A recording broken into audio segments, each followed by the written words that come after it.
Javor, mogoče tukaj bolj tvoja stroka, ta komunikacija.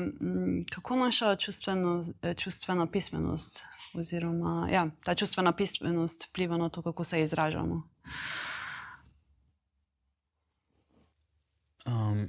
Eno je čisto razumevanje čustv in občutkov. Tle se učimo nekega vokabularja, da znamo bolj, da nisem kako sem dobro, slabo, ampak da znam mogoče malo opisati različna čustvena stanja, da se znam povezovati v bistvu s telesom.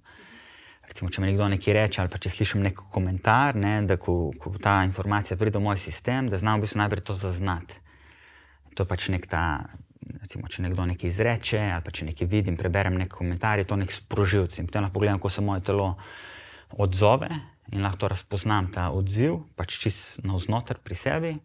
In potem, ko razpoznam pač ta odziv, to specifično čustvo ali občutek, lahko v bistvu uporabim to kot nek smerokaz za stik s potrebami.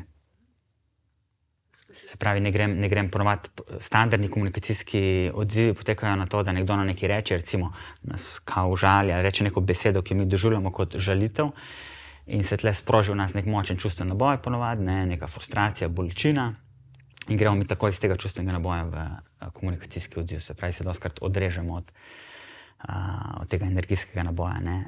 Tle pa povabilo, da jaz to prevzamem odgovornost za to, kar se v meni dogaja, zaznam, to je zdaj trigger, znam to nekako predihati, to pač počnemo z vajami, zelo postopoma, vzpostavim stik s potrebami, kaj zdaj rabim. Rabim mogoče malo več nejasnosti, kaj se tle dogaja, kaj hoče ta oseba v bistvu povedati. In potem grem v dialog iz stika s potrebami. To je nekako meni se zelo zanimiva korelacija, ki lahko pride zelo prav v komunikaciji.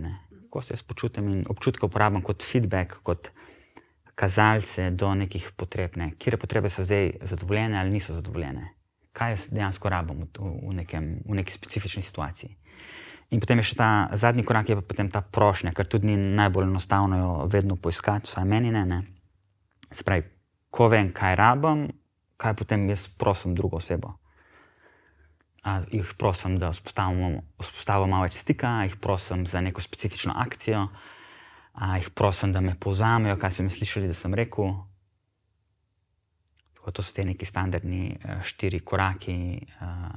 In kako v bistvu so občutki oziroma čustva nakazujejo na to, so neke potrebe zadovoljene ali niso zadovoljene. Se pravi, če so moje potrebe po stiku zadovoljene ali pa po spoštovanju zadovoljene, bom jaz čutil nek spekter občutkov. Bom čutil mogoče neko odprtost, bo neka povezanost, sproščenost. Če v nekem pogovoru, recimo, neke moje potrebe po spoštovanju jih ne uspem zadovoljiti, bom pa verjetno bolj v nekem krču in frustraciji. In spet je to ogromno fokusa oziroma eno veliko povabilo je pri razpoznavanju tega notranjega sveta in prevzemanju odgovornosti.